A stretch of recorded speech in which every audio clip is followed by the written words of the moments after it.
Hi friends, എല്ലാവർക്കും രാജീസ് കിച്ചൻ്റെ പുതിയൊരു വീഡിയോയിലേക്ക് സ്വാഗതം. ഇന്ന് നാം ഇവിടെ ഉണ്ടാക്കാൻ പോകുന്നത് ഒരു അവിയൽ കറിയാണ്.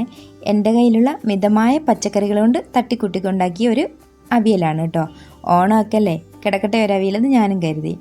അപ്പോൾ ഇൻട്രോ പറഞ്ഞ് നിങ്ങളെ ബോറടിപ്പിക്കുന്നില്ല, നേരെ നമുക്ക് വീഡിയോയിലേക്ക് പോകാം.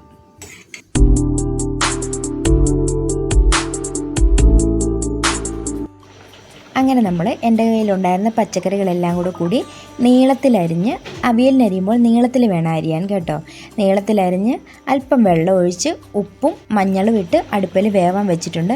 ഇതാ ഇപ്പോൾ ഒന്ന് തിളച്ച് വന്നിട്ടുണ്ട്. എൻ്റെ കയ്യിലുണ്ടായിരുന്ന കിഴങ്ങ്, ക്യാരറ്റ്, ചേന, വഴുതനങ്ങ, മുരിങ്ങക്കോല്, വെണ്ടയ്ക്ക ഇതെല്ലാം ഞാൻ ഇട്ടിട്ടുണ്ട്.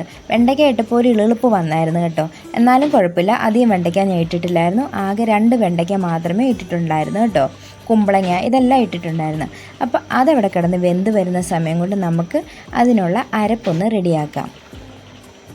അതിന് വേണ്ടിയിട്ട് ഞാനൊരു 1/4 മുറി തേങ്ങയാണ് എടുത്തിരുന്നത്. അതായത് അരമുറിയും അതിൻ്റെ പിന്നെ ഒരു മുറിയുടെ പകുതിയും, അങ്ങനെ അരമുറി തേങ്ങ, 2 വെളുത്തുള്ളിയുടെ അല്ലി, വെളുത്തുള്ളി ഇവിടുത്തെ വലുതായിരുന്നു അതുകൊണ്ട് 2 വെളുത്തുള്ളി അല്ലി, അതുപോലെ കറിവേപ്പില, മഞ്ഞൾ, ചെറുള്ളി, ജീരകം ഇതെല്ലാം കൂടി ഞാനൊന്ന് ജസ്റ്റ് അരച്ചെടുത്തിട്ടുണ്ട്. ഒരുപാട് വടി പോലെ അരയ്ക്കേണ്ട ആവശ്യമില്ല കേട്ടോ. ഇപ്പോൾ ഇതുണ്ട്, ഈ വീഡിയോയിൽ കാണുന്ന ആ ഒരു പരുവത്തിന് അരച്ചെടുത്താൽ മതി. അപ്പോഴത്തേനും നമ്മുടെ വെജിറ്റബിൾസ് എല്ലാം നല്ല വെന്ത് വൃത്തിയായി വന്നിട്ടുണ്ട്. അതുപോലെ ഞാൻ പറയാൻ മറന്നൊരു കാര്യം, മുരിങ്ങക്കോൽ ഞാൻ തുടക്കത്തിൽ തന്നെ ഇട്ടിട്ടില്ലായിരുന്നു. ജസ്റ്റ് ഒന്ന് തിളച്ച് ഒരു പകുതി വെന്ത് കഴിഞ്ഞിട്ടാണ് മുരിങ്ങക്കോൽ ഇട്ട് കൊടുത്തത്. അതുകൊണ്ടാണ് എൻ്റെ മുരിങ്ങക്കോൽ അവിടെ ഉടയാതെ കിടക്കുന്നത് കേട്ടോ. അങ്ങനെ ഈ അരപ്പ് ചേർത്തതിന് ശേഷം കടുക് ചതച്ചതാണ് ഞാൻ ഇട്ട് കൊടുക്കുന്നത്.